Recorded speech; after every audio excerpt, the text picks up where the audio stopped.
Olá, pessoal! Dando sequência à nossa discussão sobre Aristóteles, vamos continuar falando sobre a obra, as características fundamentais dessa obra e logo na sequência os temas jurídicos. Em relação à obra do Aristóteles, o conjunto da sua obra, o seu corpus aristotélico, que é o conjunto dos textos que ele escreveu e que nós conhecemos, apesar de que alguns deles têm a autoria duvidosa, não sabemos com certeza se foi ele ou não que escreveu. Eu já disse no vídeo anterior também que pouco, daquilo que ele escreveu sobreviveu, provavelmente cerca de 30% da obra. Mas enfim, essa obra produzida pelo Aristóteles, ela tem uma característica interessante que é a sua diversidade. Ele era um polímata, ou seja, alguém que teve uma contribuição muito grande em diversos campos diferentes do conhecimento. Isso acontece devido a uma segunda inovação importante que ele aplica no Liceu, que é representado aqui num quadro que está aqui do lado para vocês verem. Esse Liceu é a escola que ele funda em Atenas, uma sequência, uma alternativa que os atenienses teriam à Academia do Platão.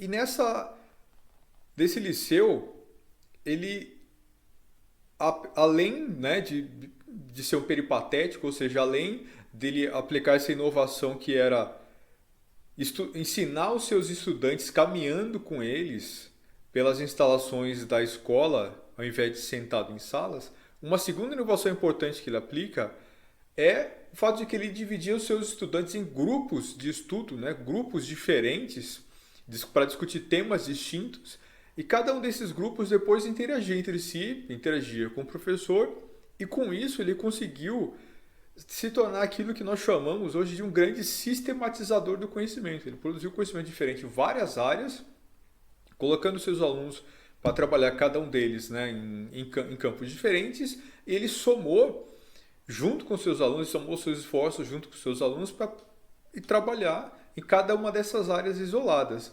Essa é uma das razões pelas quais ele vai ser um dos grandes fundadores de diversas disciplinas diferentes, disciplinas distintas, e isso permite que ele tenha um conhecimento muito aprofundado em campos muito diversos. Essa especialização, o fato de que ele divide os seus alunos em grupos, ele divide a sua escola em diversos grupos e vai atacar diversos problemas de forma isolada, pensando cada uma dessas disciplinas como uma coisa bastante específica, com características próprias, desenvolvendo aqui metodologia própria para cada uma delas. Isso vai revolucionar o processo de produção do conhecimento. Entre os seus trabalhos mais importantes, está incluído aqui a física, que está aí na tela para vocês verem. Tem uma versão medieval desse texto aí à esquerda, e uma versão moderna, mais escrita em grego aí à direita. Mas além desse, a física, que é um do livro especialmente importante dentro da obra do Aristóteles, nós temos também a metafísica, a ética Nicômacos, que é o mais interessante aqui para a gente numa discussão jurídica, porque é lá que está o conteúdo fundamental em relação à ética e direito na obra do Aristóteles. Ele escreveu também a política, sobre a alma e a poética. Então, esses são alguns dos livros mais importantes que ele escreveu e alguns dos mais conhecidos. No conjunto da sua obra, ele fez contribuições muito significativas para a lógica, para a metafísica, para a matemática, para a física, para a biologia, para a botânica, para a ética, para a política, para a agricultura, para a medicina, para a dança e para o teatro. Ou seja, é quase que impossível hoje você fazer um curso superior, não interessa qual seja, e que os textos fundamentais não sejam de alguma forma influenciados pela produção do Aristóteles, e eles em geral vão ser ou uma complementação, concordando com aquilo que ele propôs, ou uma refutação à obra aristotélica. E como eu já disse, esses cursos podem ser os mais diversos. Você pode se formar em moda, em medicina, em artes, em direito, seja lá o que for, em agronomia. Sempre o conjunto, o coração das obras introdutórias, das obras fundamentais, de alguma forma vão dialogar com a produção aristotélica. Ou seja, os seus escritos incluem, eles cobrem muitos assuntos de uma maneira bastante profusa e bastante profunda.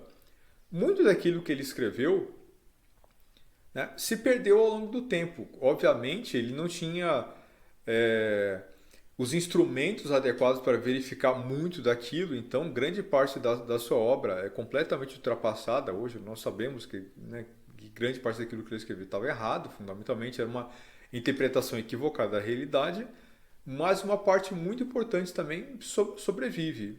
O que importa, né, para a gente em termos de obra e enfim, de alcance dessa obra é muito mais o método, né, o método de análise que ele propõe do que fundamentalmente as conclusões a que ele chegou. Por exemplo, ele vai descrever lá os animais, né, no campo da zoologia, ele vai descrever os animais, as formas, os tipos de seres vivos, ele vai descrever as aves com base nas suas características básicas e fundamentais. Por exemplo, todas as aves elas têm penas, elas têm duas asas, duas patas e as suas pernas dobram na direção inversa às pernas dos seres humanos. Ou seja, todas as aves possuem essas características. Você vê que então ele faz uma definição fundamental que permite incluir todas as criaturas que se enquadram, né, dentro dessa definição de ave. Por outro lado, ele também vai buscar características distintas que vão diferenciar os indivíduos dentro desse grupo. Né? Existem aves, por exemplo, que voam e aves que não são capazes de voar. E uma infinidade de outros elementos. Ou seja, ele é extremamente metódico e sistemático. E a obra aristotélica, a metodologia aristotélica, é fundamentalmente construída com base nisso. Essa perspectiva metódica, pontual, fria, né? Indo diretamente às características básicas e fundamentais, isso é absolutamente brilhante e é a característica básica e fundamental da obra do Aristóteles. Indo aqui para o campo do direito, né, para o campo da ética e da justiça, ele faz uma coisa muito parecida. Ele pega diversos conceitos, como o conceito de justiça, né? Ele vai pensar depois na aplicação desses conceitos em casos práticos, em casos gerais e universais, tentando definir isso com base num denominador mínimo. Então, quais são as definições básicas e fundamentais que nos permitem entender o que é justiça, o que é verdade, o que é ética, né, o que é direito? A obra do Aristóteles fundamentalmente, né, trabalha dentro desse sentido. Uma coisa que é importante ressaltar é o fato de que, como eu disse no vídeo anterior, né, ele faz parte da Santíssima Trindade da Grécia Clássica, né, dos filósofos da Grécia Clássica, e a obra ética, a obra jurídica do Aristóteles segue fundamentalmente os mesmos preceitos do Platão e do Sócrates. Né? Ele é crítico em relação a certos aspectos da obra do Platão, o seu mestre, mas nesse caso específico ele segue praticamente à risca. A característica fundamental da ideia de justiça presente tanto na obra do Platão quanto na obra do Aristóteles, ela é fundamentalmente moral, ou seja, ela é carregada de um elemento de moralidade, de um elemento de virtude e é fundamentalmente também uma construção social. Eu vejo que na perspectiva do Aristóteles não existe virtude sem justiça e não existe justiça sem virtude. Ou seja, são dois elementos que caminham juntos e é impossível pensar uma coisa sem outra. Da mesma forma que propôs Platão, da mesma forma que propôs Aristóteles. Para além disso, seguindo o mesmo caminho dos dois mestres, para ele, justiça é social e coletiva, ou seja, não há justiça sem o outro.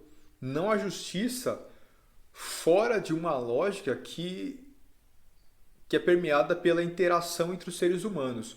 Justiça, para além disso, tem a ver com uma questão que é prática. Você só pratica justiça quando você está interagindo com outra pessoa. Para além disso, só é justo quem age de forma justa o tempo todo. Novamente, isso reforça a ideia de que a justiça é uma prática. Ela é uma virtude mas ela também é algo que só existe se está colocado na prática cotidiana das pessoas. Para ele, quem não pratica a justiça não entende. Retomando aqui a proposta tanto do Platão quanto do Sócrates de que a virtude é um conhecimento. Ou seja, só conhece efetivamente alguma coisa quem aplica na própria vida, quem é capaz de agir de acordo com aquilo que conhece. Portanto, só pratica a justiça quem entende a justiça como uma virtude e só é justo quem compreende a virtude da justiça. Só pratica a justiça quem efetivamente tem virtude.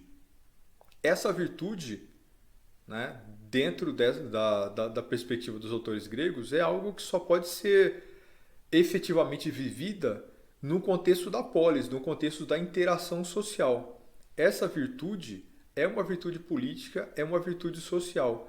Justiça é, portanto, social e coletiva, porque ela é uma construção social. Ela não existe como um valor isolado, ela não existe como algo que uma pessoa sabe e conhece do ponto de vista cognitivo.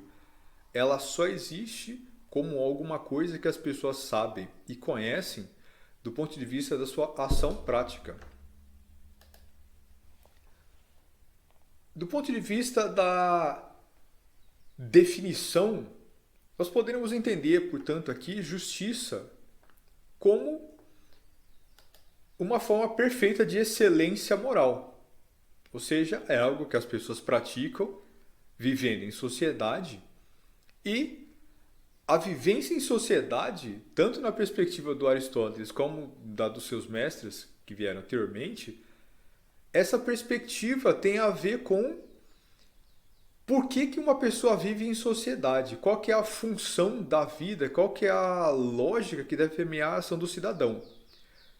Segundo todos esses três autores, a vida só faz sentido se ela é vivida dentro da polis, ou seja, dentro de uma lógica social e política, e a vida só faz sentido se ela é vivida com base na busca da excelência moral, na busca da virtude. Só faz sentido viver se essa vida é uma ferramenta na busca para o bem. Além disso, o Aristóteles fala também em equidade como um instrumento através da qual a justiça é construída. É importante entender também aqui que equidade é diferente de igualdade. Ele não está pensando em igualdade em sentido geral, nem ele não está pensando na ideia de que as pessoas deveriam ser tratadas todas igualmente, né, dentro da polis.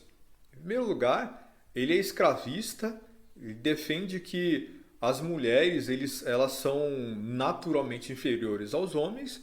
Quando ele fala em igualdade, essa igualdade é a igualdade que existe entre iguais, né? Entre aqueles que são cidadãos. A mulher aqui não era cidadão, o escravo não era cidadão. Mas mesmo entre os iguais, ou seja, entre os cidadãos, existem aqueles que têm mais poder ou menos poder, ou aqueles que estão em condição, às vezes, de vulnerabilidade, uma condição que os diferencia do resto. Dentro desse sentido, ele vai propor que deve-se tratar os iguais de forma igual e os desiguais de forma desigual. Essa é a lógica da régua de Lesbos, ou seja, é uma régua flexível que pode medir os ângulos, medir aquilo que é diferente, medir aquilo que não pode ser medido, com uma regra dura, com uma régua inflexível, uma régua que não é capaz de captar as nuances. Então, para ele, justiça, ela deve ser necessariamente pensada para o caso específico, compreendendo as nuances da situação. Se a aplicação da justiça não é capaz de dar conta disso, ela fundamentalmente deixará de ser justiça e vai passar a ser outra coisa.